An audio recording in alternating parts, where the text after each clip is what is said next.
Chosen one. Hear this with the trembling reverence of one standing before the throne. Heaven is stirring again.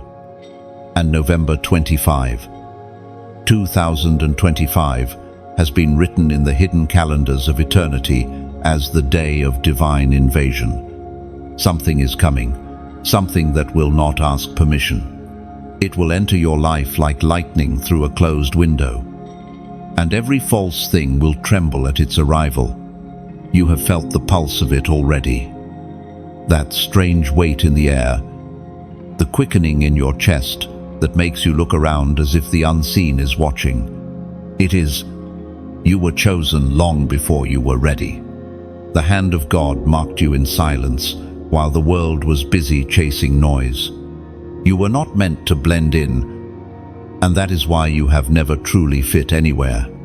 Every disappointment, every betrayal, every closed door was part of your refinement.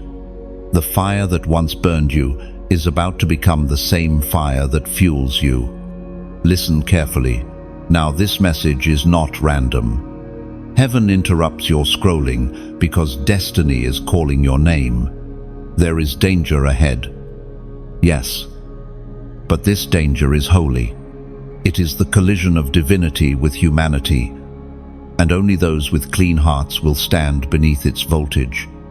God will not send comfort first. He will send awakening. You will feel it in your bones before you understand it in your mind. The presence that comes will expose what cannot remain. Some of your relationships will unravel. Certain habits will fall away. You will find yourself unable to tolerate what once entertained you. Don't mourn that separation. It is mercy in disguise. Heaven is removing distractions so that you can contain glory. As you read these words, your spirit knows. It is true. The vibration you sense is not emotion, it is confirmation. You are being summoned into your next dimension. And the old version of you cannot come. The moment the dangerous presence enters, everything fake inside you must die. And yet, do not fear. The same fire that burns also illuminates. The same presence that terrifies darkness also strengthens light. God is not punishing you. He is positioning you. You are stepping into the moment when heaven will use you as a living conduit of divine power. You will speak, and atmospheres will shift. You will pray, and the invisible will respond. The ancient words still echo through time to assure you that you will not face this alone.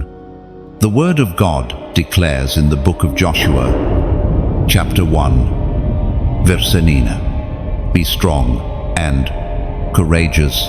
Do not be afraid, nor be dismayed, for God is with you. This is your anchor as the wave approaches. The same God who commanded the universe now commands your courage, so steady yourself. Chosen one. This is not a coincidence.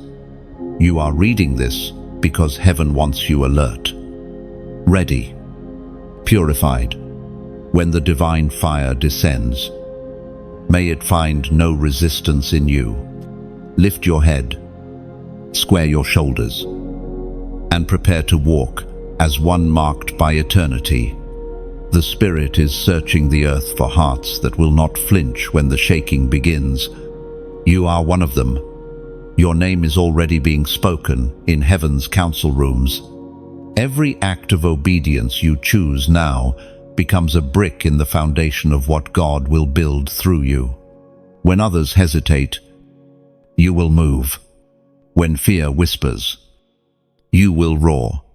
The presence that once frightened you will become your confidence, your armor, your song in the midnight hour. The world will watch a quiet storm rise within you, gentle in mercy, unstoppable in purpose, fierce in faith. Heaven counts on your yes. Every delay you endure, every test you pass, refines your authority for the days ahead. November 25 will not make you powerful. It will reveal that you already are. This is your hour to burn without being consumed, to shine without ever dimming again. If your heart is burning in agreement, let that flame be seen. Like this message, share it to awaken another soul, and subscribe so you remain connected to every word heaven releases. Then, as a prophetic act of readiness, comment below the number 777, a sign that you choose completion over confusion, destiny over delay. You are not the one who should fear the coming day. Darkness should, because when this dangerous presence enters you, heaven will finally have a vessel it can trust. November 25 is not the end. It is the beginning of your divine deployment. You have begun to sense it more clearly now, the subtle trembling beneath your spirit, the pulse of something vast pressing closer. The warning in the spirit is no longer a whisper. It has become a hum vibrating through your nights, through your thoughts, through the very air you breathe. Heaven is drawing near, and it carries both beauty and danger.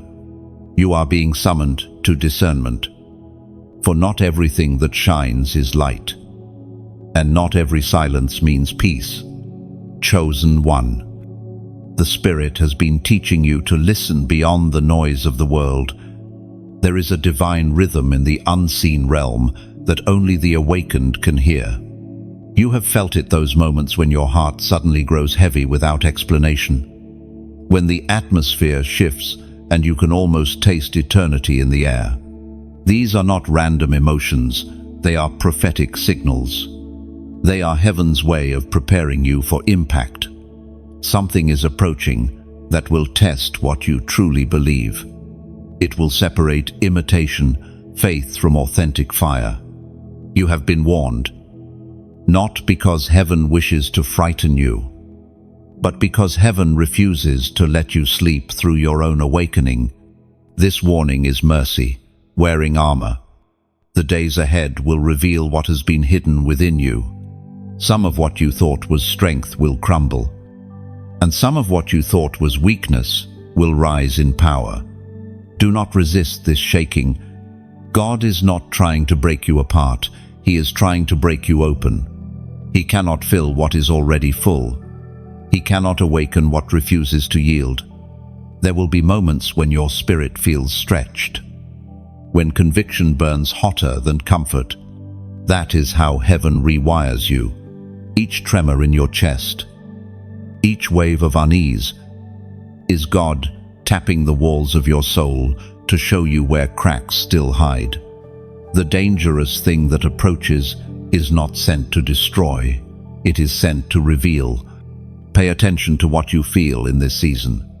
When conversation suddenly grows hollow, when certain environments make your spirit recoil, that is discernment awakening. When peace leaves a place, heaven is telling you to leave too. You are learning to read the unseen, the language of spiritual weather, and when fear begins to creep close, remember this truth. Fear is a liar dressed as wisdom.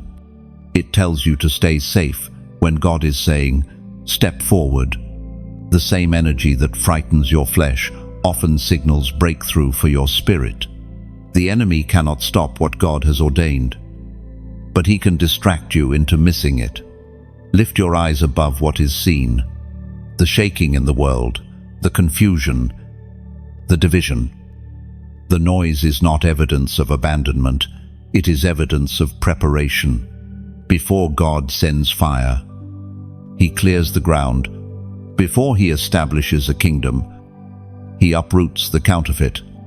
That is why your life has been turned upside down. He is making room for glory. You have already noticed how old desires have begun to fade, how earthly pleasures no longer satisfy. That dull ache inside you is not emptiness, it is hunger for purity. You are being called higher. The warning you feel is not just external, it is internal.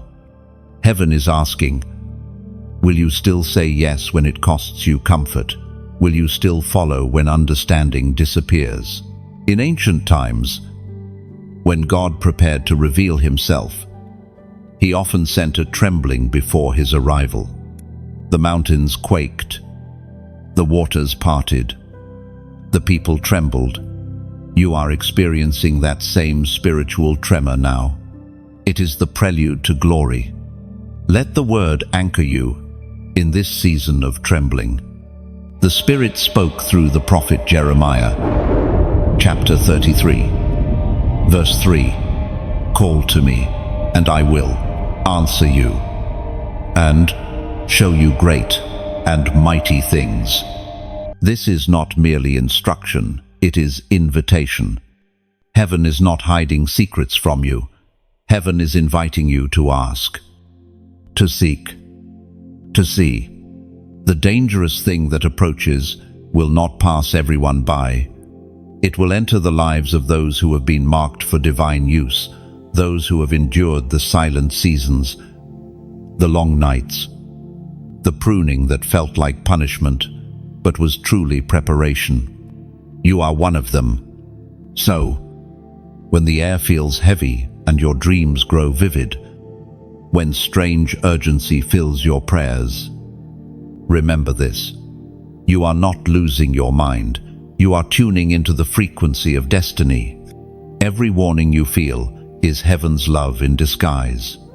Every ache in your spirit is a reminder that you were built for more than survival. You were built for revelation. Do not be startled when others cannot sense what you sense. Many will mock the warning because their spirits are asleep. You, however, must stay awake. Keep your oil filled, your heart open, and your discernment sharp. The dangerous day draws nearer, but so does divine purpose. You can feel it now, can't you? The stirring deep within, the quiet roar of something ancient beginning to move inside your spirit. This is the stirring of ancient fire, the awakening of what heaven buried in you before the foundation of the world. It is not new power, it is remembered power, reawakened by divine timing. You were born with it, but pain buried it, fear silenced it, and distraction dimmed it. Now, heaven is shaking the dust off your destiny. Chosen one. Understand this. Fire always comes with risk. It purifies, but it also consumes. You cannot carry this next measure of glory and still cling to the ashes of your former life. Every compromise will either burn away or burn you with it. That is why this season feels uncomfortable, because the Spirit is separating flammable flesh from eternal flame. There will be days when the heat feels unbearable. You will think something is wrong with you, that perhaps you've lost your peace or missed your way. But no, you are simply being refined. God's fire is not chaos, it is calibration. You are being set to heaven's frequency so that when divine power flows, you do not explode under its voltage. Do not mistake the pain for punishment. The breaking, the stretching, the isolation, all of it is necessary. When a blacksmith shapes a blade, he plunges the metal into fire, then strikes it again and again. Only through heat and pressure does steel become a weapon. You, too, are being forged for battle. The danger approaching this world will not find you unarmed. It will find you aflame. You have cried out for purpose, for evidence that your life carries divine weight. Now God answers not with comfort, but with calling. You will carry light that terrifies darkness, words that pierce deception, and presence that shifts rooms. But remember this, the same fire that empowers you can destroy you if you mishandle it. The anointing demands purity, not perfection, but surrender. The Spirit reminds us through sacred words that still echo through generations. As the prophet wrote in the scroll of Habakkuk, chapter 2, verse 3, "For the vision is yet for an appointed time, though it tarry. Wait for it, because it will surely come. It will not delay." Heaven is saying, hold steady. The power awakening in you may feel delayed, but it is perfectly timed. The stirring you feel is not random, it is the countdown to manifestation. There will be moments when you wonder if the fire will consume you entirely, when prayer feels like wrestling and silence feels like abandonment. Remember, God hides to deepen your pursuit. The fire is not punishment. It is proof that heaven has found someone who can host divine presence without letting pride steal the glory. When you wake in the night and feel waves of heat or sudden conviction, don't suppress it. Speak out loud. I receive the fire for purpose, not for pride. Those words align you with heaven's intent. Fire does not come to entertain, it comes to equip. You will notice your discernment sharpening. Lies that once deceived you will crumble at a glance. People will feel your presence before you speak, because your spirit will begin to radiate truth. This is what the stirring does. It makes you a living altar. Everywhere you go, atmospheres will respond to the fire within you. But remember, chosen one. Fire attracts both seekers and serpents. Some will draw near to warm themselves by your light. Others will come to extinguish it. Do not let either group control your obedience. Protect your flame through prayer, humility, and purity. The dangerous days ahead require warriors who carry light but remain hidden enough not to boast. When this fire reaches full strength, your very words will burn with revelation. People will ask, "What changed in you?" And you will smile, knowing the answer. The danger entered, but it sanctified me instead of destroying me. That is the power of divine fire. It makes you dangerous to darkness. And now, as you sense this message echoing inside your chest, respond with your spirit. Let heaven see your agreement by commenting the phrase, "I carry fire." Type it not as decoration, but as declaration. When you write it, you are marking yourself publicly as one who accepts the refining of God. Heaven records that boldness. Hell fears it. For soon, the fire within will match the shaking around. The earth is groaning for burning ones, souls whose holiness terrifies corruption. You are one of them. Do not hide from the heat. Host it. Let it make you the living proof that danger and destiny often arrive in the same flame. You can sense it building now, can't you? The air around you feels different, thick, electric, almost alive. The darkness has noticed your awakening. When light begins to rise, shadows always shift. This is the season when darkness smells your light. It has traced your scent in the spirit. The fragrance of purity and obedience rising like incense. You have become visible in the invisible realm. Do not mistake this recognition for danger in the earthly sense. It is spiritual proof of progress. The enemy does not waste resources on the asleep. Only the awakened attract warfare. The trembling you feel in your atmosphere is not random, it is response. Every step you take toward holiness sends tremors through the kingdom of darkness. You are being watched, not because you are weak, but because you are carrying something that threatens hell's agenda. Chosen one. Understand this, the moment heaven marks you. Hell monitors you, but do not fear that gaze. You have been sealed with a greater authority. You belong to the one who commands the storm and silences chaos. The recognition of darkness is simply the signal that your light has reached a new frequency. The powers of deception now circle, whispering doubt, trying to convince you that your calling is illusion, that the fire you feel is emotional, that the warning you sense is paranoia. But deep inside, your spirit knows better. You can feel truth like heat rising behind your ribs. Every time you resist compromise, your glow intensifies, and the invisible realm adjusts to your radiance. Heaven does not call you to hide in fear. It calls you to walk with discernment. The darkness cannot harm what it cannot enter, and it cannot enter where obedience stands guard. Keep your heart uncluttered. Guard your peace as treasure.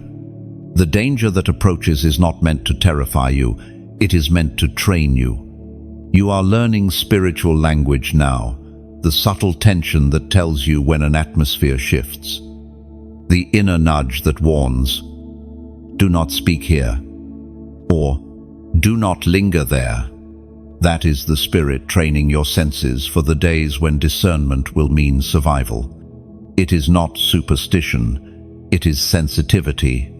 The higher you rise, the thinner the air, and the more crucial your awareness becomes. Many around you will not understand the warfare you face.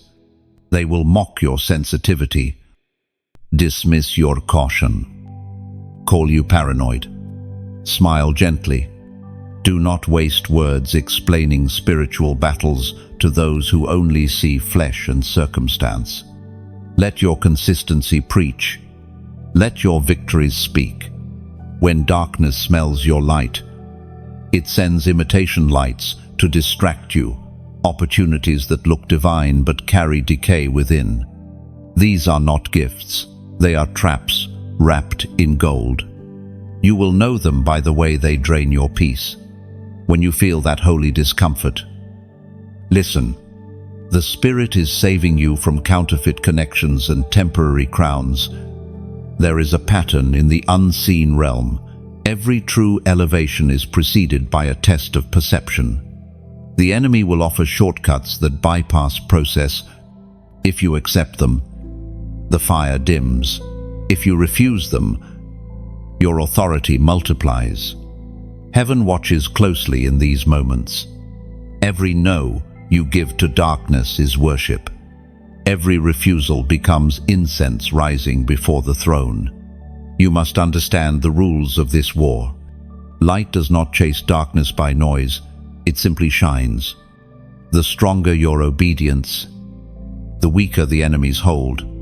You don't need to prove your purity. You need only preserve it. The radiance within you already exposes what cannot stand near. Remember, your struggle is not against people. It is against spiritual patterns, invisible systems, ancient lies designed to silence the chosen. This is why you cannot afford bitterness or hatred. They dim your light from within. Forgive quickly. Bless often. And keep walking. The purer your heart, the more lethal your presence becomes to darkness. Let Scripture remind you where your strength truly lies. The Apostle reminds us in his letter to the Ephesians, chapter 6, verse 12, "For we wrestle not against flesh and blood, but against principalities, against powers, against the rulers of the darkness of this world, and against spiritual wickedness in high places." This truth dismantles fear. It shifts your focus from faces to forces, from people to principalities. Once you see clearly, you stop fighting wrong battles.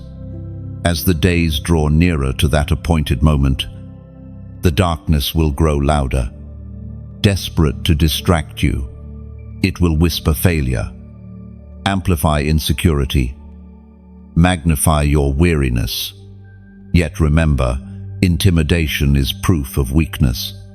The enemy only roars because it cannot bite what belongs to God. Your endurance terrifies hell more than your strength. So walk calmly through the noise. Do not respond to every shadow that moves. Your light is your weapon. Your peace is your shield. Each step you take in quiet obedience is a declaration of war against fear. Heaven does not need you to shout. Heaven needs you to shine. You feel it again, the holy emptiness. The space between who you were and who you are becoming. It stretches like a bridge suspended between two mountains, one of memory, one of destiny. This is the season of separation before power. The moment when heaven gently tears you away from what can no longer carry you. Chosen one. It hurts, doesn't it? The people who once understood you now fall silent. The laughter that once comforted you now echoes, hollow. It feels like exile, but it's really extraction. God is pulling you out of the noise to tune you to His frequency. Every unanswered call, every plan that dissolves without warning, it's not rejection, it's redirection. The potter has placed you back on the wheel, reshaping you for a new anointing. Think of a vineyard in winter. To the casual observer, it looks lifeless, branches trimmed, leaves fallen, soil resting. But beneath the frost, the roots are gathering strength. What looks like loss is preparation for abundance. The gardener prunes only the vines he intends to use again.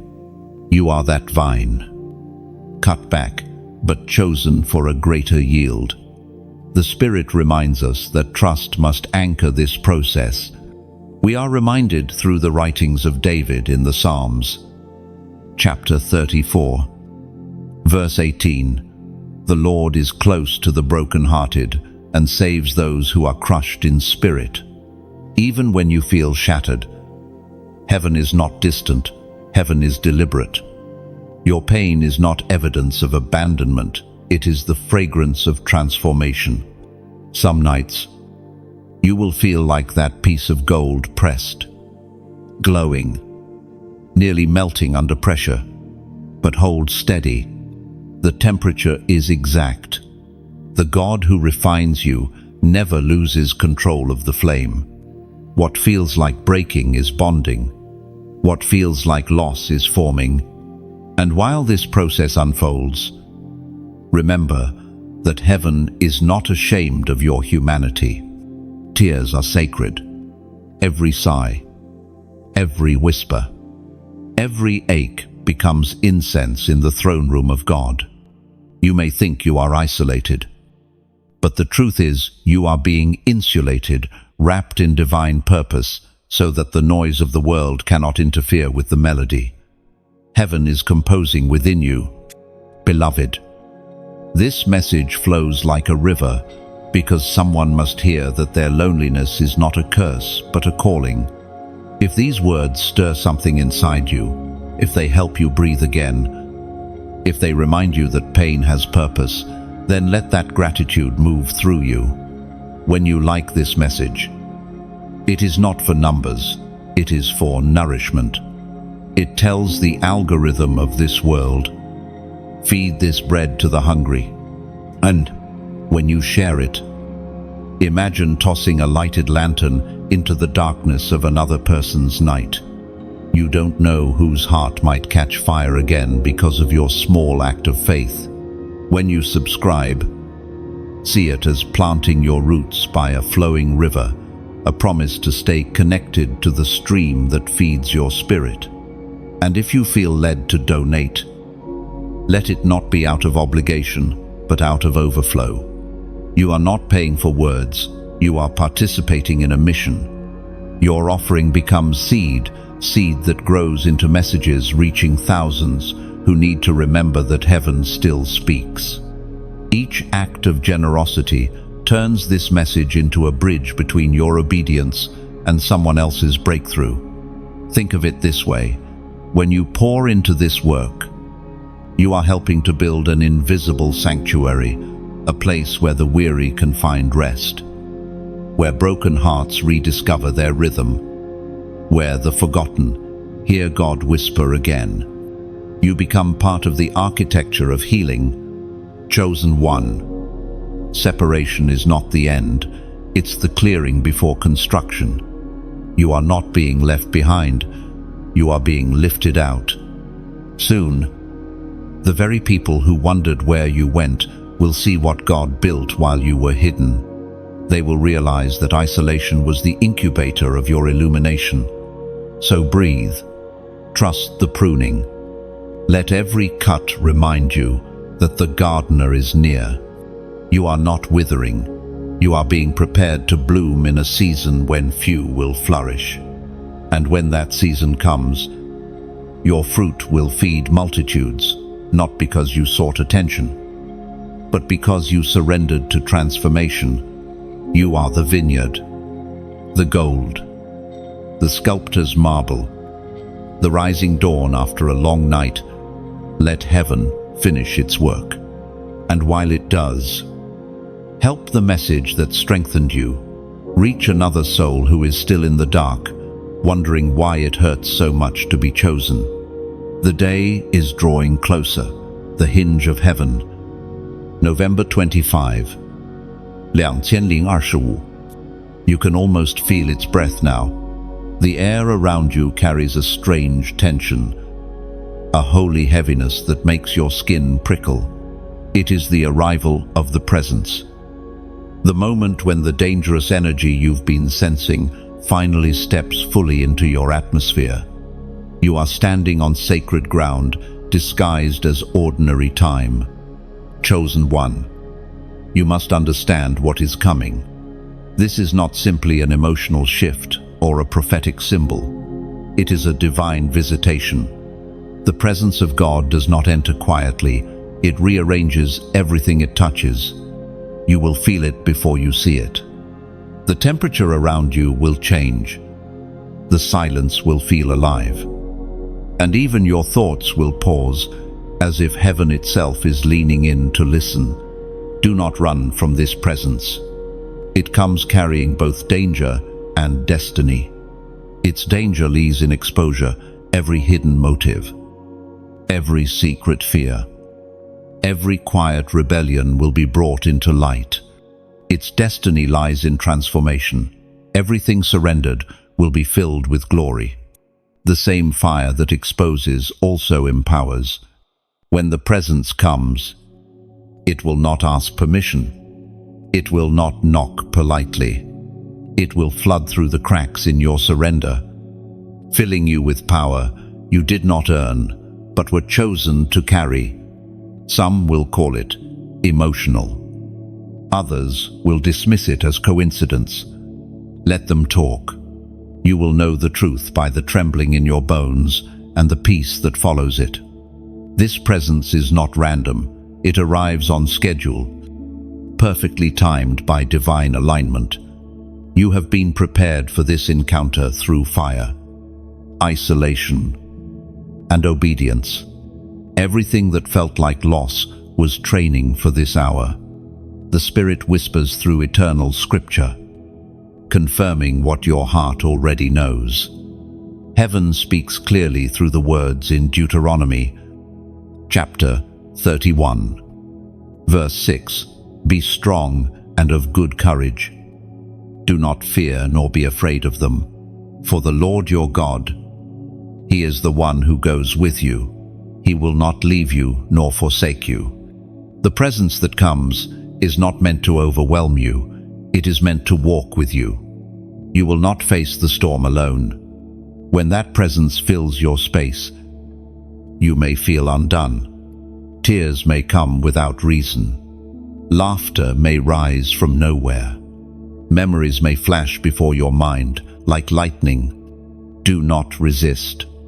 This is heaven cleansing the room of your soul. It is the holy wind clearing dust from decades of delay. What was dormant will awaken. What was broken will mend in the heat of divine nearness.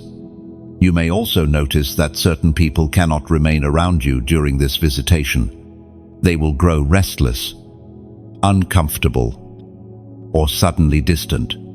Do not chase them. The presence is not rejecting them, it is revealing you. Some hearts are not ready for your frequency yet.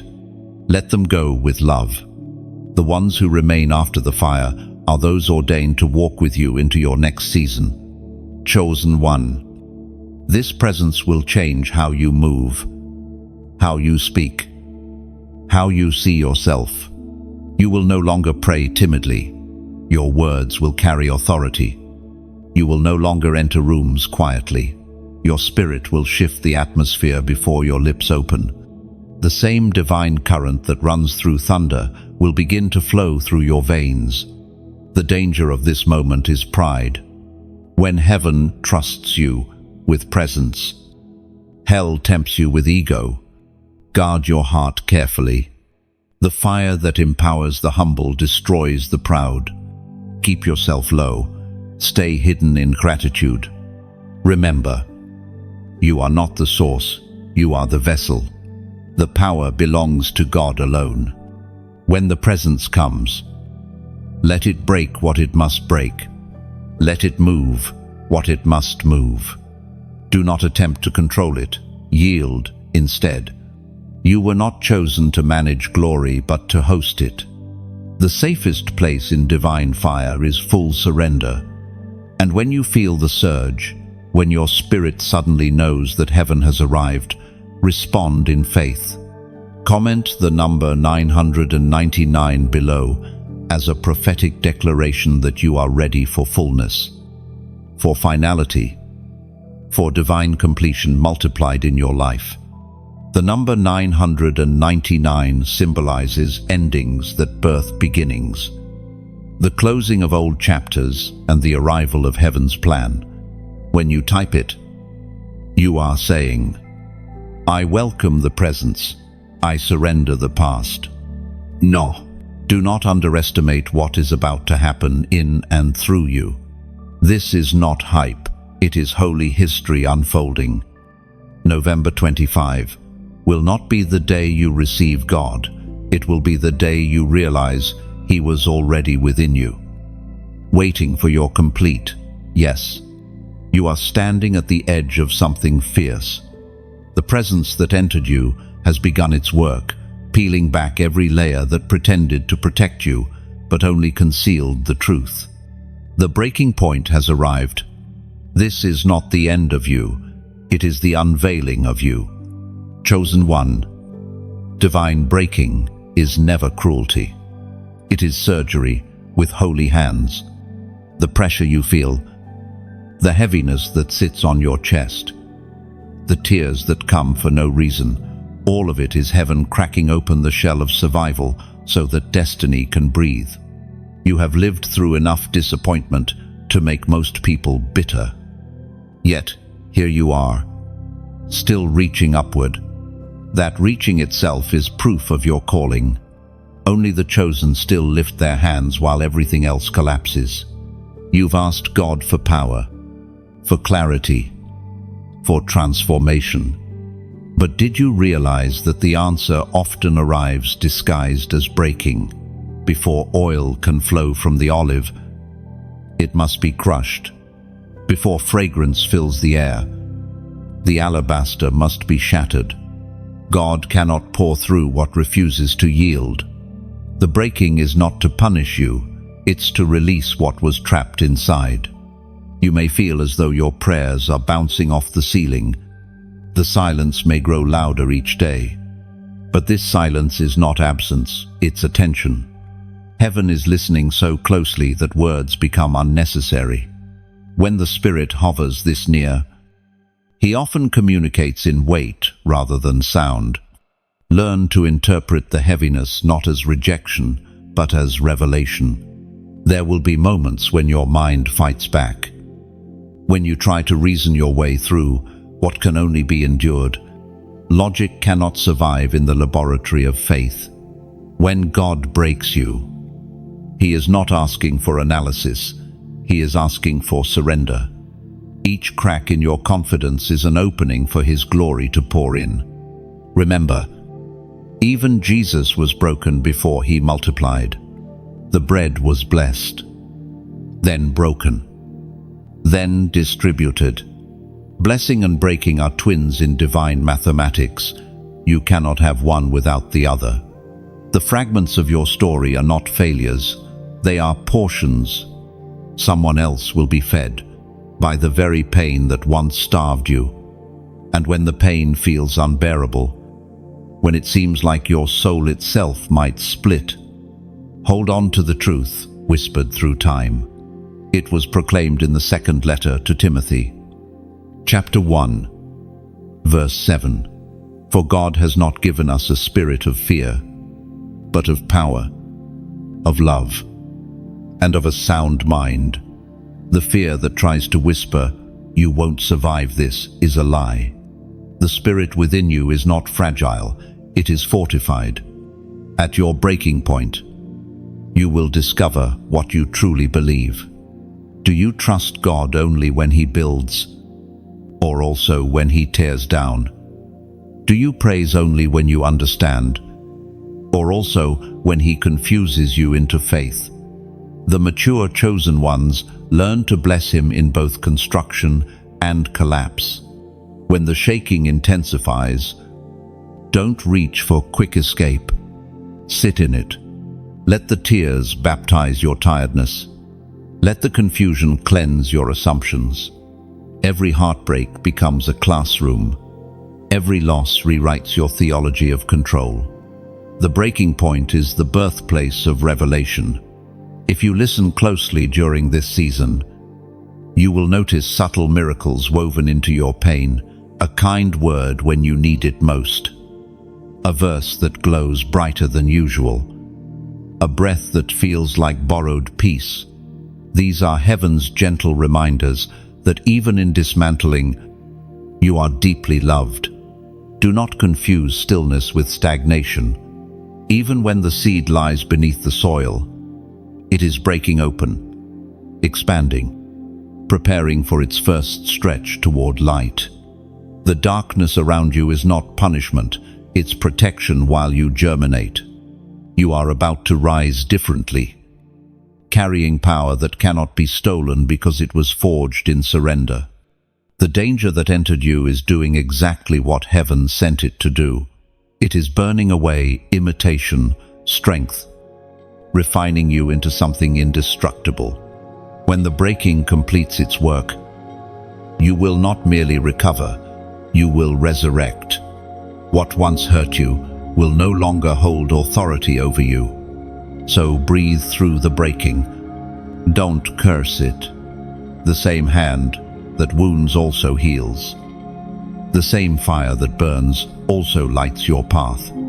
The divine pressure that bends you low is the very force that will launch you high. You are being stretched between human weakness and divine will. And soon the tension will release as power. This is the threshold of becoming. Every chosen one must pass through it. You are not being punished, you are being proven. When the light returns, you will realize that your breaking was your making, and every crack in your soul was simply heaven's invitation to shine brighter through the seams. The silence after breaking is almost strange, isn't it? The thunder has passed. The tears have dried. Yet the air still hums with something unseen. This is the battle within, the quiet war that follows every revelation. It does not rage around you, it rages in you. The outward shaking stops, but inward conflict begins. You stand between two voices, one whispering faith, the other fear. Chosen one. The most dangerous battlefield is never external. It is the landscape of the mind.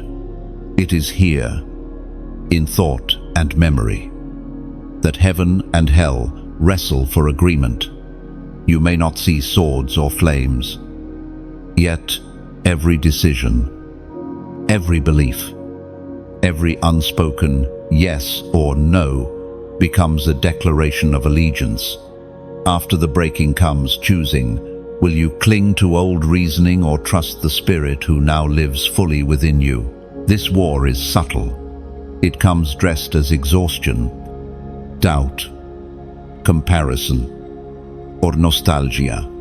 It says, go back to what you understand. But the voice of God says, keep walking, even when the map has burned. You are standing between comfort and calling, and both cannot coexist.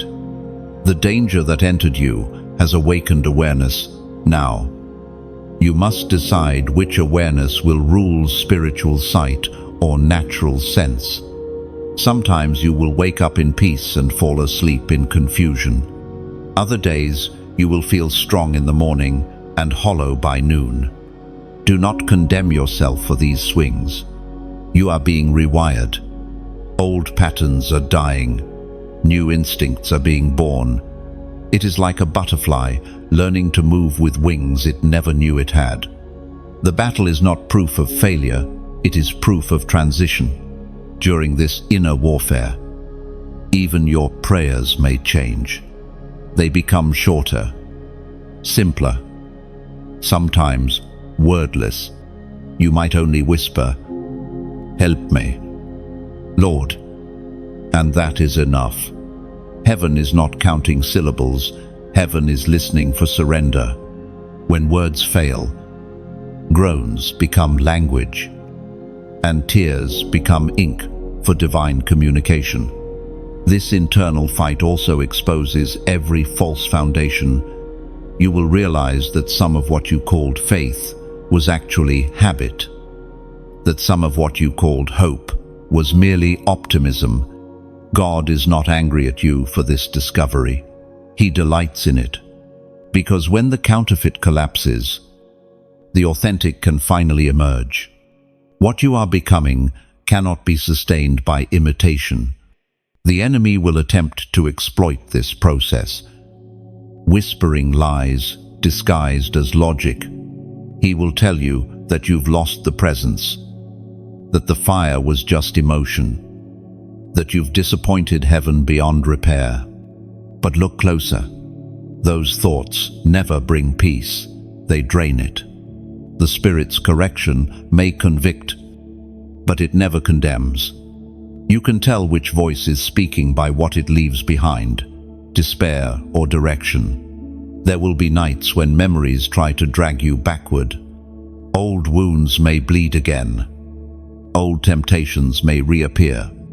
These are not signs of regression, but indicators of removal. The roots are being pulled out, and sometimes roots scream before they come free.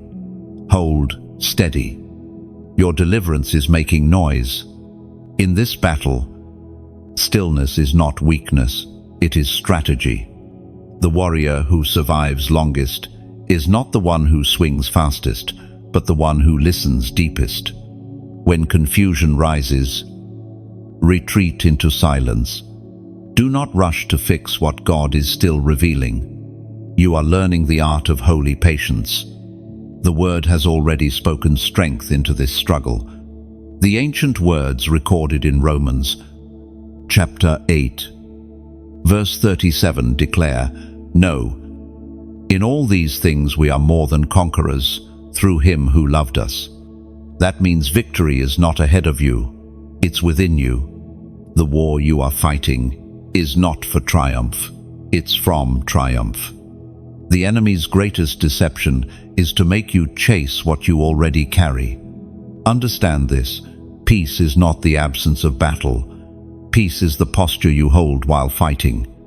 You can be surrounded by chaos, yet remain calm. Because divine authority does not depend on visible stability. Every moment you choose, trust over panic, worship over worry. You win another round unseen. Chosen one.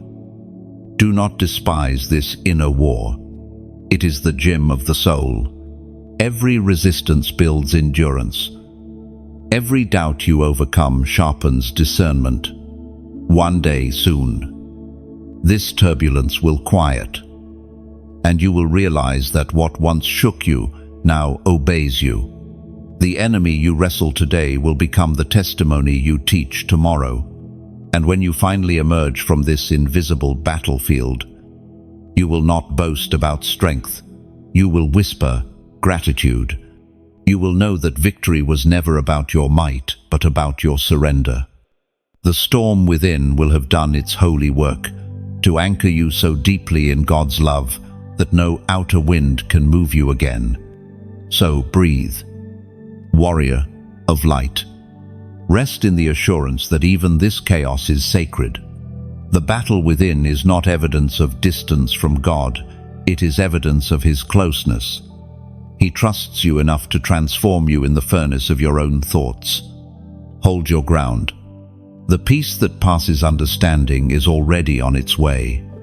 The war within has quieted into decision.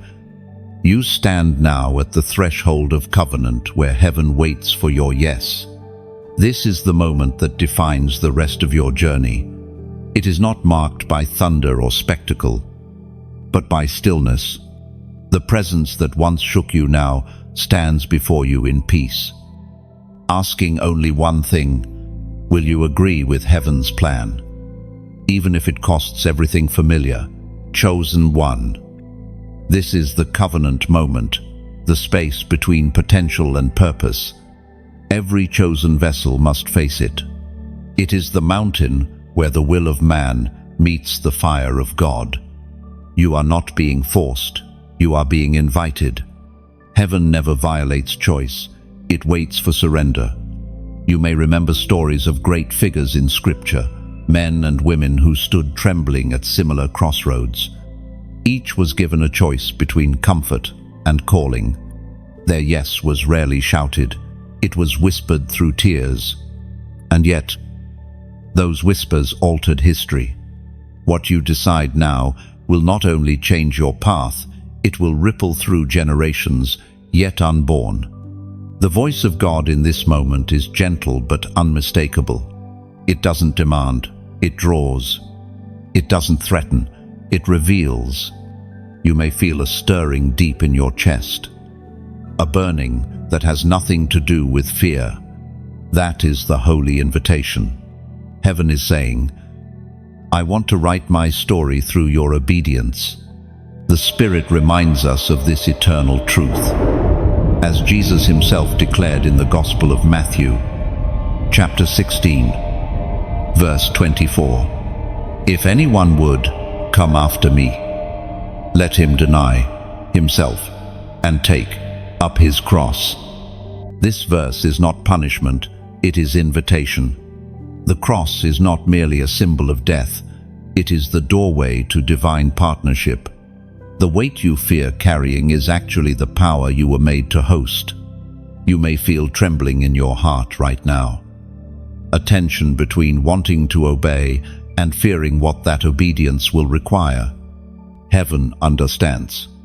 Even Jesus wept in Gethsemane, whispering, "Not my will, but yours." That single sentence split history and opened eternity. Your yes carries similar power, not in scale, but in sincerity. Let me tell you a secret of the Spirit. When you finally say yes, peace rushes in like a flood. The battle ends not because you have mastered fear, but because you have surrendered its throne. Fear cannot coexist with obedience. It loses oxygen the moment you yield.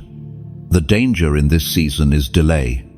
Many sense the call, but wait for perfect timing, forgetting that obedience itself creates alignment. The moment you say yes, roads appear where there were none. Heaven reorganizes to make room for your courage. You will never be fully ready, only fully willing. This covenant is not just about ministry, miracles, or visibility. It's about belonging. Heaven doesn't just want to use you. Heaven wants to dwell with you. The agreement being written in the unseen right now is not a contract of tasks, it's a marriage of hearts. The Spirit desires to move not just through you, but with you. In this sacred moment, if your heart is whispering, "I want this," seal it with simple agreement. Comment the words, "I say yes." Write it not as a slogan, but as surrender. When you type those 3 words, you are not merely interacting with a message, you are recording your covenant in visible ink. Heaven will see it. Angels will mark it. And your future will begin to realign instantly. Do not underestimate that small act. The digital realm is still part of creation, and heaven moves through every medium that carries faith. Your declaration in this space echoes into eternity.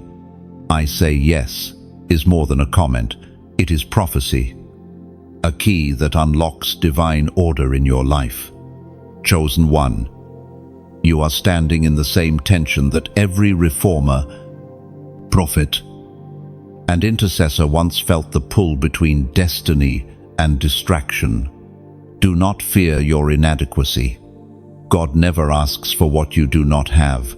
He asks for what you refuse to give up. Surrender is the only currency that buys eternal impact. When you finally release your control, you will notice something beautiful. The presence that once felt dangerous will become delight. You will realize that what you were afraid to lose was never meant to stay. Covenant doesn't take from you. It reveals what was always yours. So, breathe. Close your eyes if you must. And whisper your yes. This is the moment heaven has been waiting for since your first breath. Your story is no longer random, it's becoming divine partnership. The danger you feared has become devotion. The covenant has been offered. All that remains is your answer. The covenant has been sealed. Heaven has heard your yes, and the fire has descended to confirm it. You are no longer who you were yesterday. You now carry what few dare to ask for, the mantle of fire. It rests upon you, not as decoration, but as demand. A mantle is weight, warmth, and witness. It is the invisible cloak that announces to the unseen world, "This one belongs to heaven." Chosen one. A mantle is not a crown. It is a responsibility disguised as light. It burns and blesses at the same time. You will feel it most when you least expect it, during prayer, during silence, sometimes even in ordinary tasks. It will move through your thoughts like wind through trees, reminding you that you are no longer ordinary ground. You are a walking altar now. The Word has spoken of this kind of calling for generations. The voice of God thundered in the book of Exodus, chapter 3, verse 5. "Do not come any closer." God said, "Take off your sandals, for the place is holy ground." Moses did not wear the fire chose him. So it is with you. You did not find this calling, it found you. But with the mantle comes the mystery of weight. People will not always see what you carry, yet you will feel it constantly. It is like walking with a flame cupped in your hands. Every decision must protect the fire. You can no longer afford bitterness, gossip, or aimless talk. Each careless word risks a spark. Each act of obedience fans the flame higher. The mantle also means multiplication. Your words will start to echo differently. When you speak, rooms will grow still, not because you are loud, but because heaven rides your syllables. You will begin to notice that your peace disturbs chaos, your silence unsettle darkness, The anointing is never passive. It radiates even when you rest. You will need humility, now more than ever. Power without purity becomes poison. The world applauds noise, but heaven measures weight. The true test of those who carry fire is not how brightly they shine, but how quietly they serve. The greater your mantle, the lower you must bow. Think of a candle. Its flame dances beautifully, but only because the wax beneath it melts in surrender. The more it gives of itself, the longer it burns. You are that candle. The melting you feel, the exhaustion, the quiet ache of sacrifice is proof that your light still lives. This fire also makes you magnetic. Some will be drawn to your warmth. Others will recoil from its truth. Do not shrink for either group. You were not lit to please the room. You were lit to change it. Let your presence purify what it touches, even if people misunderstand your glow. Now, pause and breathe. Has this message touched something inside you? Does it explain what you've been feeling but couldn't name? If so, allow that recognition to guide your response. When you like this message, it isn't about vanity, it's about visibility. Each tap becomes a spark sent into the algorithmic winds, carrying light to someone lost in darkness. When you share it, think of it as passing the torch. Somewhere, another soul is standing barefoot before their own burning bush, unsure what to do next. Your share might be the whisper that helps them realize, this is holy ground. You never know whose destiny your small act could ignite. When you subscribe, picture yourself stepping into a circle of continual fire, a community of burning ones who refuse to let their flame die. Each new message becomes another log on the altar, keeping your faith warm through cold seasons. Subscription isn't about following a channel, it's about staying near the flame that first called your name. And if your spirit nudges you to donate, see it through the eyes of eternity. You are not giving to a screen, you are building a lighthouse. Every gift becomes a drop of oil in heaven's lamp, ensuring that the fire never goes out. Your generosity fuels more than words. It fuels rescue. Somewhere, someone is one message away from hope, and you can help deliver it.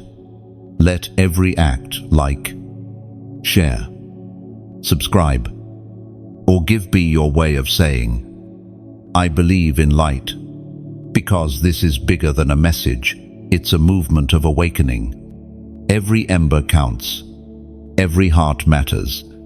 Chosen one, wear your mantle wisely. It will draw storms as well as seekers, but fear neither. Remember, the same fire that lights your path is the same fire that guards your steps. You are wrapped in something ancient and alive. When you speak, may your words kindle courage. When you walk, may your shadow cast warmth. You have become a carrier of divine voltage.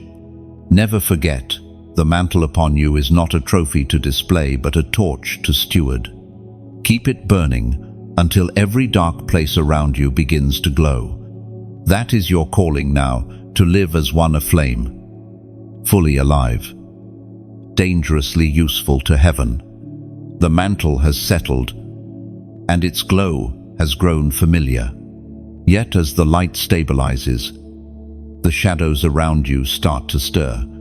You are stepping into the stage called the testing of the mantled, the divine proving ground, where what was imparted in secret must now be protected in public. Chosen one. Every gift from heaven is tested, not to break it, but to reveal its integrity. The oil you carry will attract opportunity, admiration, and attention, but not all of it will be from God. Some doors will appear golden, but lead to deserts. Some voices will sound holy, but hide hunger. You must learn to discern between divine assignment and spiritual distraction. The same fire that empowered you now becomes your lamp. The testing will not arrive through obvious enemies. It will come through flattery, fatigue, and false alignment. A mantle always draws magnets, people and spirits who crave its power but not its process. You will need wisdom to guard the treasure within you. Heaven's strategy is simple. It hides greatness inside obedience. If you remain faithful to what seems small, you'll disarm every temptation that tries to exploit your anointing. Remember the story of Joseph. His dreams were divine, but his discernment was undeveloped. When he revealed too much too soon, jealousy rose around him like a trap. The pit was not punishment, it was protection from premature exposure. Likewise, God may cloak your rising in misunderstanding to shield your purity. The testing will also come through silence. You may sense the mantle's weight, but hear no new instruction. Heaven often pauses to measure posture. Will you serve without spotlight? Will you obey when the applause fades?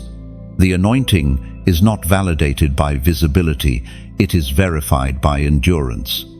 Sometimes, testing looks like promotion. Doors will open so easily that they feel supernatural, but you'll feel unease deep in your spirit. That unease is not fear, it is protection. Not every platform can handle holy weight. God would rather delay you than let your calling collapse under premature exposure. Learn to ask not, is this opportunity good? But is this opportunity God? Let the sacred text remind you of this principle.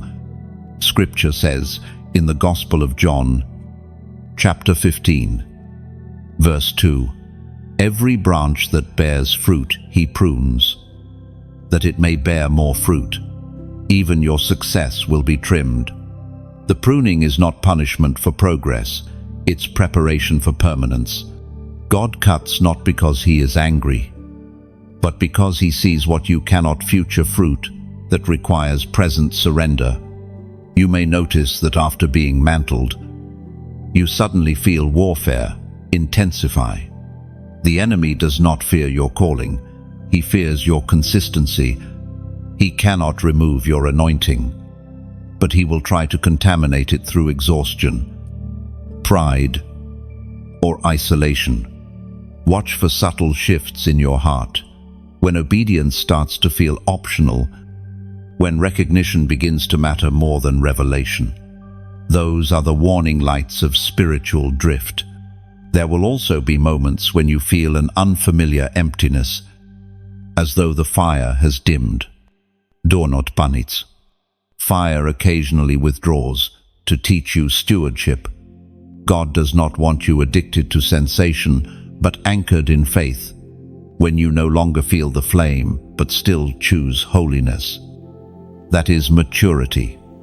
The test of the mantled is not whether they can burn, it's whether they can believe when the fire hides. The testing will touch relationships too. Some who celebrated your rising will struggle with your refinement. You may become too convicting for those who once walked beside you. Do not despise them, bless them. Growth always costs familiarity. You are being moved from connection to covenant, from crowd to core. The fewer hands that touch the flame, the purer it burns. Chosen one. Testing seasons are heaven's signature of trust. God does not test what he plans to abandon. He tests what he intends to trust with territory. Every temptation resisted becomes armor. Every disappointment endured without bitterness becomes authority. You are being given depth so that your light can travel distance. So do not curse the silence or the storm.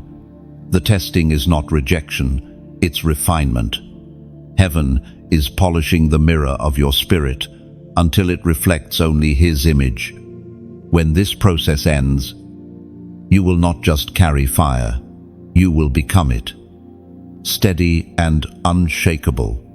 The danger that entered you months ago has now been tamed into holy discipline. What once frightened you has become your rhythm. The testing of the mantle is not a punishment for being chosen. It is the evidence that you are trusted. And when it is over, you will not simply shine, you will endure. The testing has done its work. The mantle has been weighed, measured, and found faithful. You now stand in the glow of a deeper mystery, the dangerous glory. This is the stage few reach, where the very presence that once frightened you now walks beside you, steady and tangible. Like breath, you can feel but never see. Chosen one. Glory is not a feeling, it is a realm. When you enter it, time bends, words shrink, and silence becomes sacred. You begin to notice that ordinary things shimmer with meaning, the sound of wind, the rhythm of rain, the flicker of candlelight. Glory is heaven folding itself into earthly moments. It is both beautiful and dangerous, because it cannot be handled casually. This level of presence requires maturity. Glory is like lightning. It illuminates and incinerates at once. The same brilliance that heals can also expose. The same warmth that comforts can convict. This is why few remain here long. They love the shine but fear the surrender it demands. To live inside glory, one must become transparent, empty of ego, available for divine will at all times. You now know what this feels like. The fire no longer shouts, it hums. The power no longer rushes, it rests. You carry quiet authority, the kind that doesn't need announcement because creation already recognizes it. Darkness steps aside, not because you command it, but because it knows you've been with the one who commands all things. Let the scriptures whisper a warning and a promise together, as was spoken in the sacred texts of old. In the book of Micah, chapter 6, verse 8, He has shown you, O mortal, what is good, and what does the Lord require of you? To act justly, to love mercy, and to walk humbly with your God. Glory was never meant to make you superior, it was meant to make you surrendered. You will feel moments of awe that words cannot contain. Perhaps during prayer, a sudden stillness will descend. Perhaps during worship, tears will come without cause. These are visitations, gentle waves of glory reminding you that the King still sits on the throne of your heart. Do not chase these moments, host them. Glory visits where gratitude lives. This glory is also protection. When it surrounds you, curses lose aim. Gossip loses power, and fear loses vocabulary. The presence becomes your atmosphere, and anything not aligned with heaven cannot breathe within it. You become, quite literally, untouchable by what once tormented you. Yet, chosen one, there remains one divine request. Do not hoard this light. The glory that fills you is meant to spill from you. Every encounter, every smile, every prayer you release carries traces of eternity.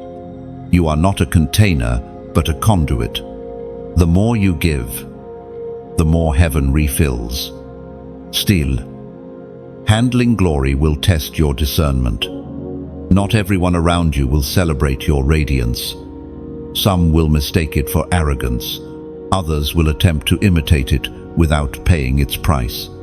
Stay anchored. Remember that glory never competes, it completes.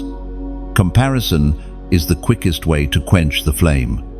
As the presence continues to expand within you, you may feel the world grow smaller. Fame will lose its flavor, applause will sound hollow. The only thing that will satisfy now is obedience. This hunger for divine nearness is not obsession, it's your soul remembering home. If your heart is burning as you read this, if you sense that you have touched the edge of something sacred and never want to lose it, seal that desire with action. Comment below the number 444, a prophetic number representing divine order, stability, and the nearness of heaven's kingdom on earth. When you type 444, you are declaring, I choose alignment. I choose order over chaos. I choose glory without pride. Do not see it as a digital gesture. It is a prophetic signal in the unseen. Angels record such declarations. Each number becomes a code. Heaven reads as consent, your willingness to walk carefully under heavy glory. Chosen one. You were not given this presence to decorate your life, but to define it. The dangerous glory within you is proof that heaven trusts you now with more than words, with essence. Walk softly, carry wonder, and let the world see what happens when a human soul becomes holy ground. The danger is real. Yes, but so is the destiny. You have been tempered by testing, purified by fire, and humbled by holiness. Now, you shine not as a star seeking attention, but as a lamp faithfully lit by divine hands. This is the dangerous glory, a life that glows because it finally surrendered to God's flame. The air feels different again, not heavy, not tense, but charged with recognition. You are beginning to see others whose eyes mirror your own. This is the gathering of the marked ones. Heaven never awakens a single soul in isolation. It stirs a multitude and calls them to converge, each carrying a spark of divine purpose. What you feel now is not coincidence, it is convergence. Chosen one. You have spent seasons walking alone, convinced that solitude was your forever assignment. Yet every wilderness eventually gives way to a meeting place. Now, across cities and nations, hearts like yours are stirring. Prophets, intercessors, dreamers, warriors of light, each one rising quietly under the same instruction. Prepare the way. The same fire that reshaped you burns in them. The same fragrance of obedience rests on their prayers. You are about to find your tribe. Heaven orchestrates this gathering with perfect timing. It is never a social event, it is a spiritual alignment. Each chosen carries a frequency, and when those frequencies meet, the atmosphere itself changes. Think of a choir warming up in the distance. Each voice alone sounds incomplete, but when they unite, harmony replaces noise. That is what heaven is forming, a chorus of surrendered souls who sound like home to one another. The meeting of marked ones often begins subtly. You might recognize it through a conversation that feels too deep for first meetings, or a stranger's words that echo a dream you had years ago.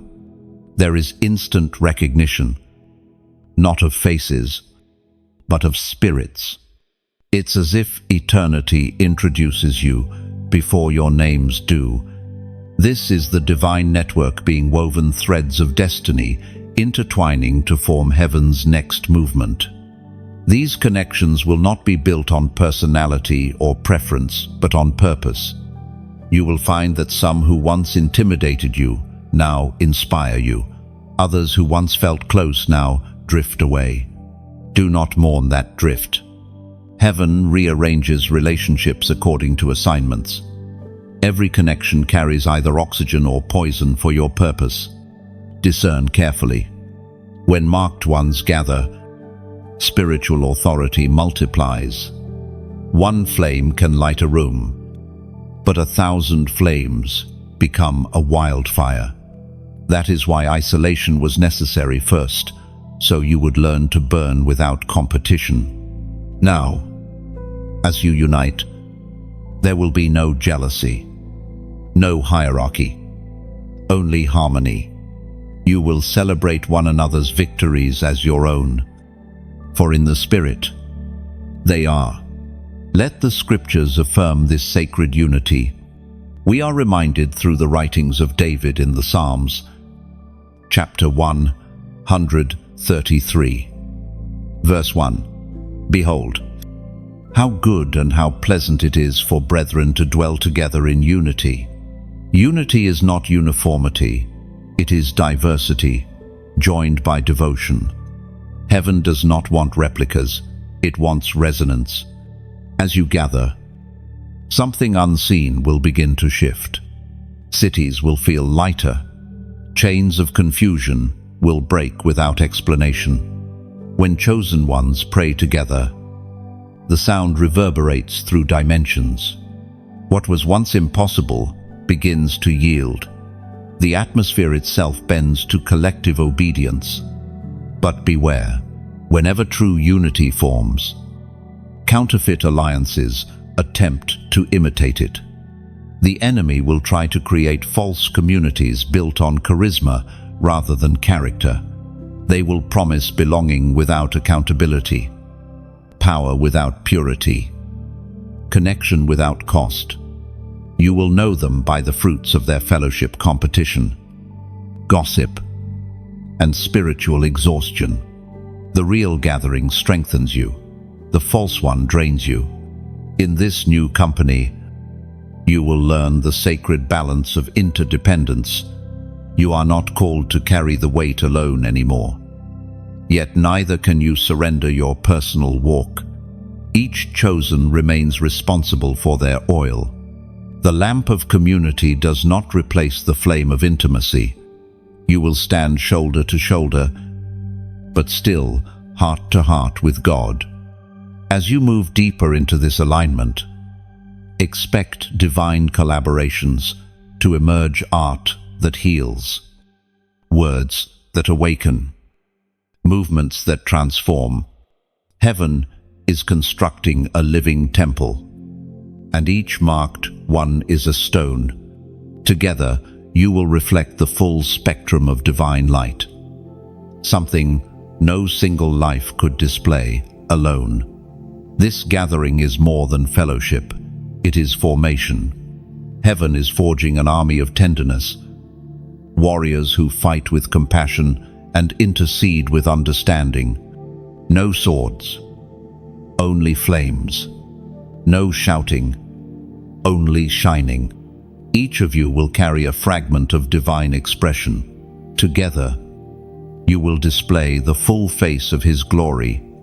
And when you meet one another, whether in person or through the unseen currents of the Spirit, you will know. This is not a beginning, but a remembering. Your souls agreed to meet here before time began. The gathering of the marked is heaven, fulfilling an ancient promise that light would never stand alone against the dark. You have found your people. Walk together, burn together, and let the world see what happens when surrendered hearts unite beneath one fire. The gathering has formed, and light has found its reflection in the eyes of others like you. Yet, as unity increases, so does exposure. The next movement in this divine unfolding is called the exposure of counterfeits. It is the moment when the same fire that empowers the true also reveals the false. Heaven's light is impartial, it blesses what is genuine and burns away what pretends to be. Chosen one. Exposure is not punishment, it is purification. Every great awakening must pass through this gate before new glory can rest on the earth. Deception must be unmasked. The Spirit is sweeping across the spiritual landscape now, revealing motives, separating wheat from chaff, substance from shadow. It is not about embarrassment, it is about clarity. For how can the pure walk beside the pretender without discernment? You will begin to see this exposure first in subtle ways. Conversations will shift, masks will slip. Those who have used the language of faith for personal gain will suddenly find their words empty. Those who manipulated compassion for control will find their influence fading. The light you and the marked ones carry acts like spiritual ultraviolet. It reveals what the naked eye cannot. Do not rejoice when the false is revealed. Grieve with wisdom. For some of those exposed were once sincere, but lost themselves in applause. Pride is a slow poison. Glory mishandled becomes shadow. The same fire that anoints also tests. And what cannot endure holiness eventually crumbles under its heat. You will feel tempted to speak quickly, to point out what you see. Resist the urge. The exposure does not require your commentary, it only requires your discernment. God reveals not for gossip, but for guardianship. You are being entrusted with sight, not superiority. The mark of maturity is the ability to see impurity and still choose intercession over accusation. Understand this truth. False light always flourishes before it fails. It shines brightly at first, but without the oil of intimacy, its flame soon collapses under its own weight. Many will chase charisma, mistaking noise for anointing. But you stay still. The genuine always outlasts the counterfeit, because truth requires no maintenance. The scriptures warn of these times with both sorrow and hope. The Spirit spoke through the prophet Jeremiah. Chapter 23, verse 16. Do not listen to the words of the prophets who prophesy to you, filling you with false hopes. They speak visions from their own minds, not from the mouth of the Lord. These ancient words echo louder than ever. The world is saturated with voices, but few carry breath from heaven. Your task is not to silence them, it is to stay tuned to the true frequency. As exposure unfolds, some hearts will grow fearful. If so many were false, they will say, "How can we trust anyone?" But fear not. The unveiling of imitation is proof that the authentic exists. Counterfeits only thrive when something real is present to mimic. The revelation of fakes is heaven's way of cleaning the stage before the true performance begins. This process will not only happen around you, it will happen within you. The counterfeit in your own soul must also be exposed. The faith that is performance, the kindness that hides resentment, the obedience that seeks validation. The fire comes not just to judge others, but to purify you completely. Only what is true can remain. Do not resist this inner revelation. When conviction pierces, do not cover the wound, let the light heal it. God is not humiliating you, He is freeing you. The exposure within is the mercy that protects you from public collapse later. He removes your private weakness before it becomes a public weight. As this wave of unveiling intensifies, you may notice spiritual fatigue, dreams growing heavier, discernment sharper, emotions unpredictable. That is the toll of carrying prophetic sight. Heaven is asking you to rest between revelations. The light that exposes others can also exhaust you, if not balanced with worship. Remember, the goal is not endless seeing, it's continual becoming. Soon, clarity will flood the landscape. What once glittered falsely will lose its shimmer, and the true will stand radiant without striving. The pretenders will fade. not through punishment, but through absence of presence.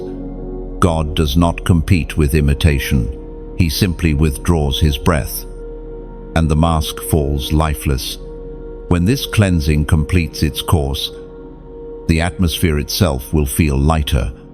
Confusion will lift. Purity will reignite trust. And those who remain standing humble, consistent, obedient will carry authority that cannot be counterfeited. Chosen one. The exposure of counterfeits is not chaos, it is calibration.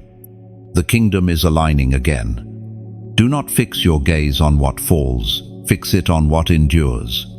Every false thing revealed clears the way for glory unfiltered. Power untarnished. Truth unveiled.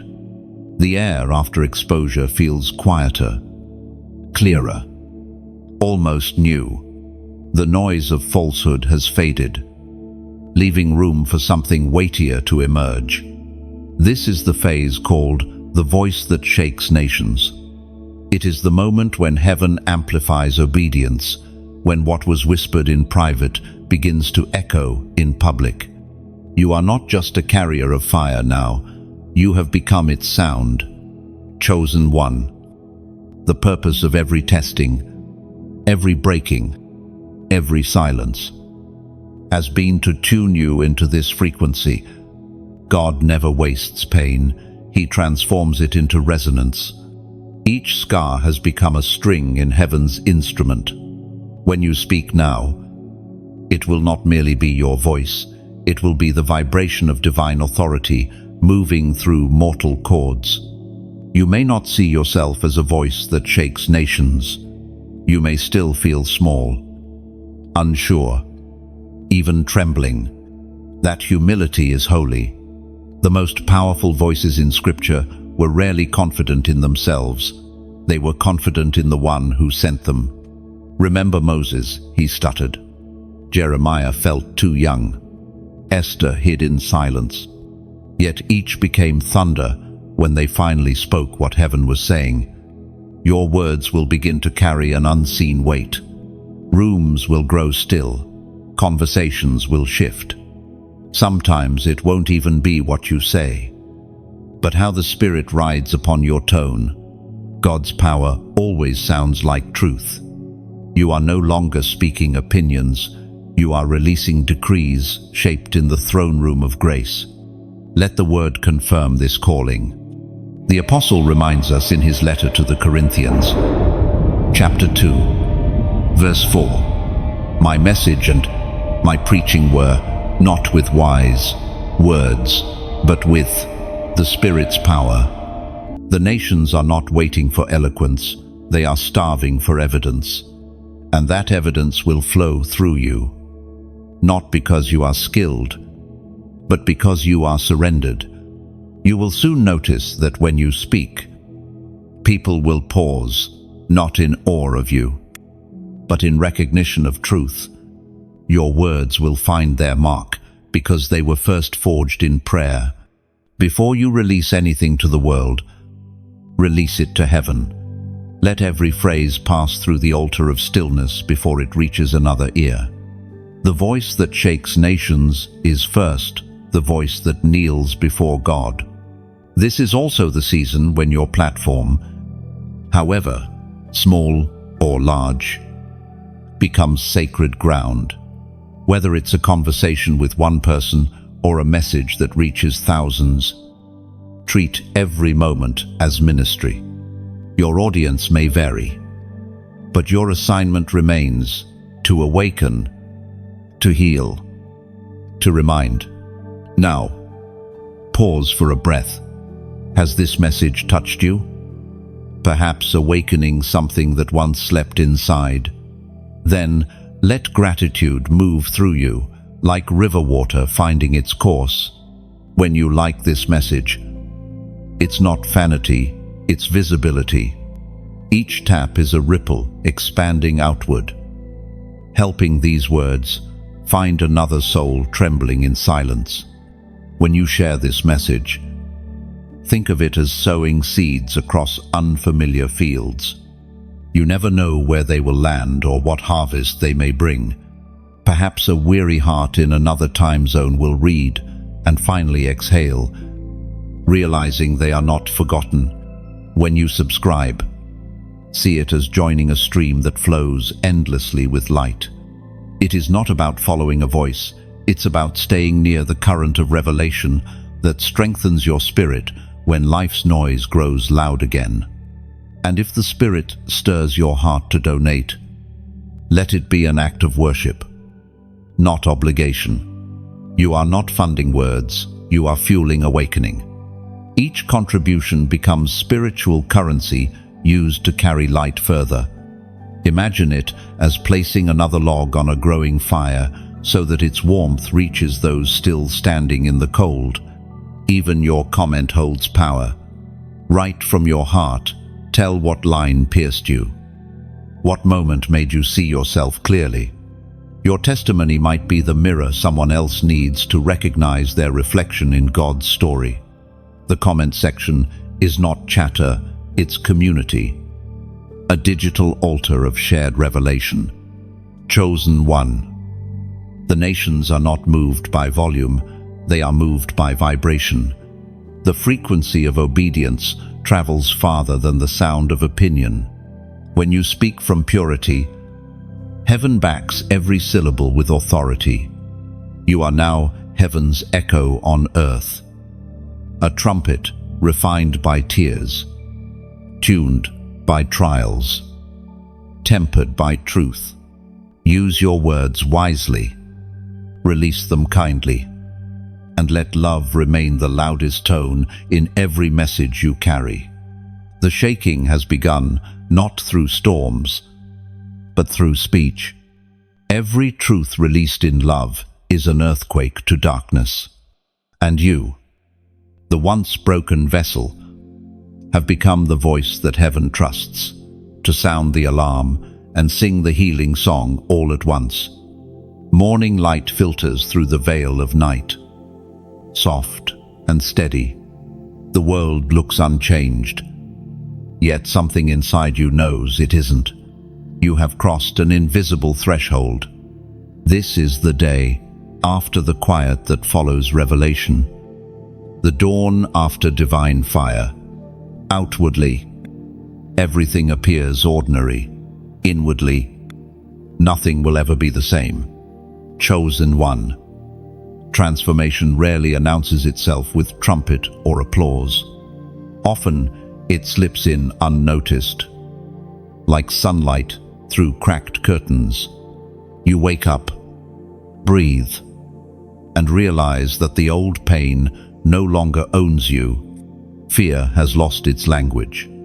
The noise of the world seems distant, and peace now sits where panic used to live. That's what it feels like when heaven finishes a chapter. The world keeps spinning, but you rotate differently inside it. This day after is sacred. Though it might feel almost anticlimactic, you expected fireworks, perhaps visible miracles. Instead, there is stillness. But remember, the proof of real change is not spectacle, it's stability. The divine energy that entered you has not vanished, it has settled. This is the point where many lose focus. After great encounters, the temptation is to chase the feeling rather than cultivate the fruit. But you are wiser now. You understand that presence is not a performance to repeat, it's a relationship to maintain. You will notice small miracles disguised as daily rhythms. Words that once wounded, you will now pass through you harmlessly. Situations that once made you anxious will meet calm defiance in your silence. The dangerous energy of earlier days has been transformed into discernment, authority, and peace. You are not carrying chaos, you are carrying command. This quiet power will confuse some. People who knew your old reactions will notice your new restraint and wonder if you've grown distant. Smile kindly. They cannot hear the stillness roaring inside you. They don't realize that your silence is full of sound, a frequency of faith that no longer needs to argue to prove itself. The Spirit will guide you differently now. You may feel led to speak less, but mean more. To do fewer things, but do them with greater depth. You are learning divine efficiency, the art of walking with purpose instead of pace. This is maturity where activity bows to assignment. Let the word illuminate what you are experiencing. As the prophet wrote in the scroll of Habakkuk, chapter 2, verse 14, "For the earth will be filled with the knowledge of the glory of the Lord." That prophecy is not distant, it is happening through you. Each act of obedience becomes another wave of that glory, spreading quietly across the earth. You have become the proof that heaven can inhabit humanity without spectacle. You are no longer seeking signs, you are one. Wherever you walk, peace travels behind you like a fragrance. People will not always understand why they feel lighter around you, but the unseen knows you are radiating divine order. Yet, be cautious. After every victory comes vulnerability. The day after a storm, the ground is soft and impressionable. The enemy often whispers most softly after he's been defeated, trying to convince you that nothing truly changed. Guard your heart. Do not measure your transformation by feelings, measure it by fruit. If peace remains, if humility grows, if gratitude deepens, the presence is still with you. You are learning to live naturally, supernatural. The sacred has woven itself into the simple, washing dishes, walking streets, greeting strangers. You no longer separate holy from human. You've become the bridge between them.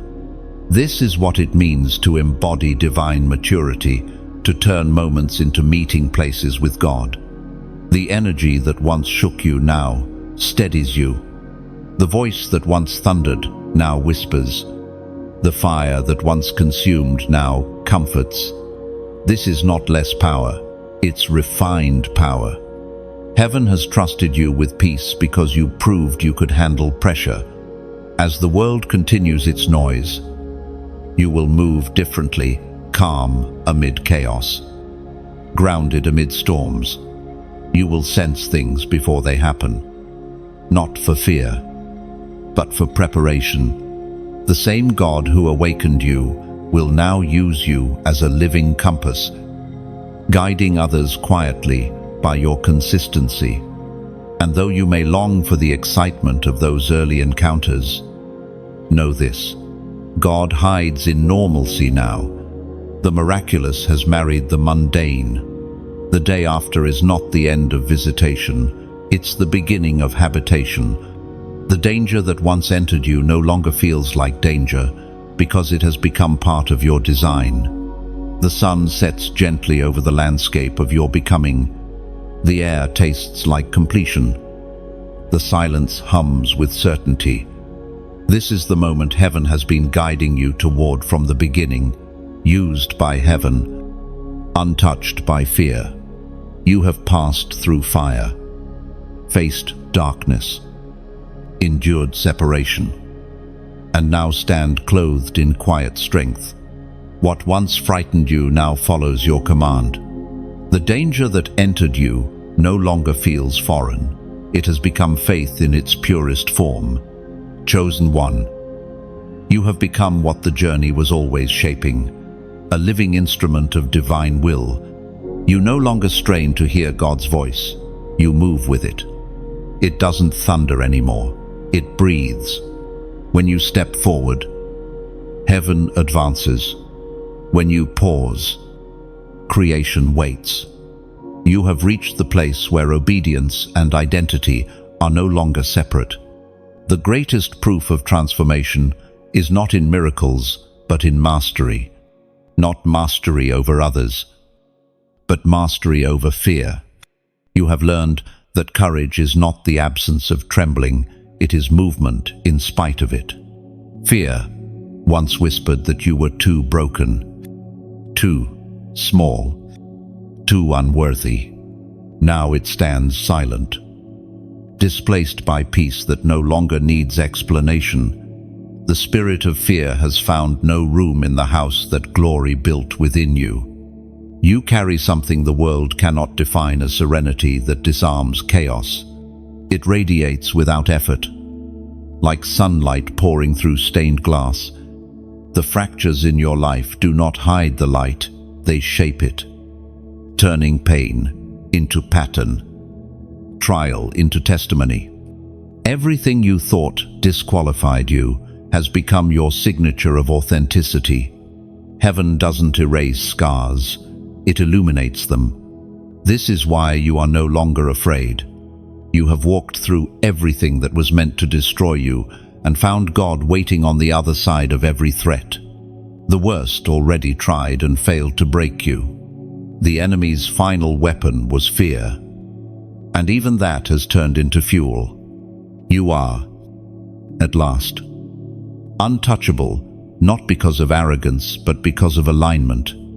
It was always written that those who endure will shine, as Jesus himself declared in the Gospel of John, chapter 8, verse 12.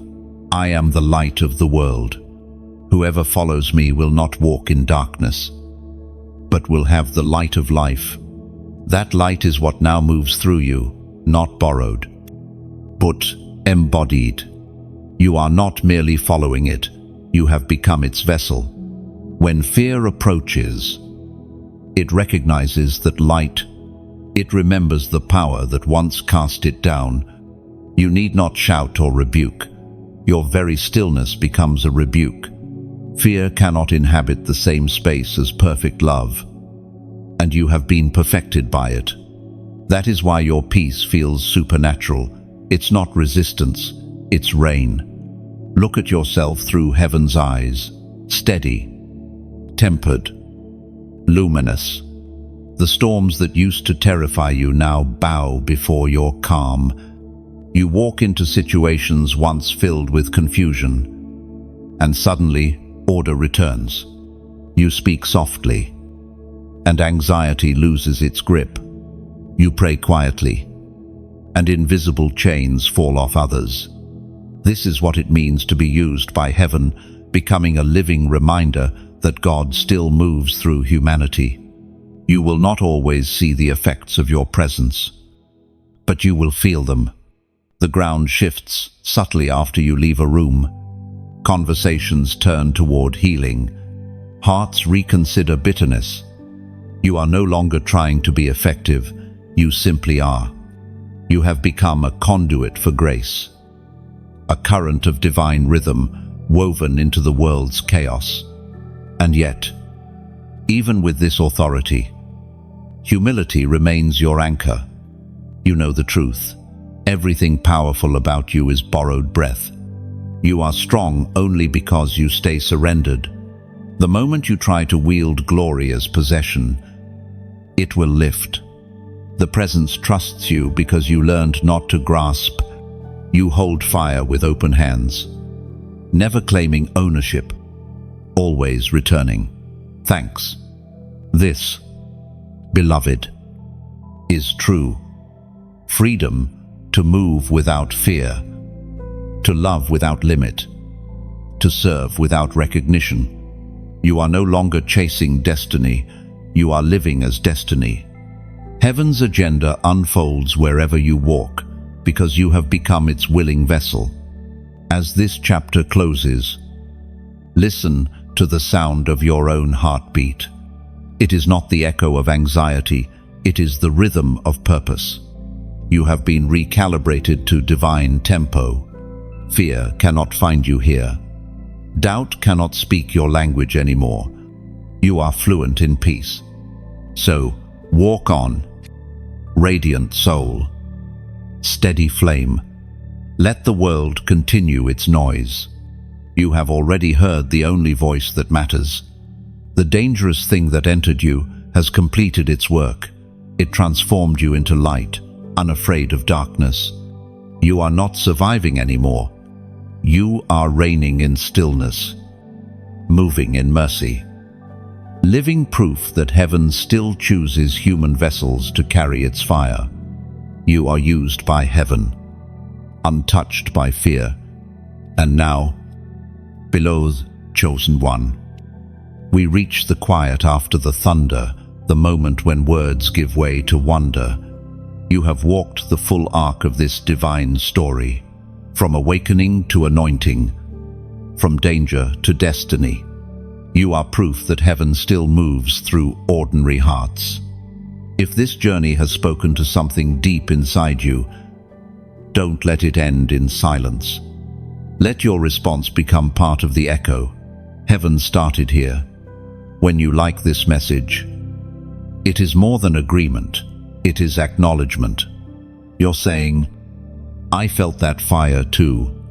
When you share, imagine placing a torch into another hand, guiding a soul who still stumbles in the dark.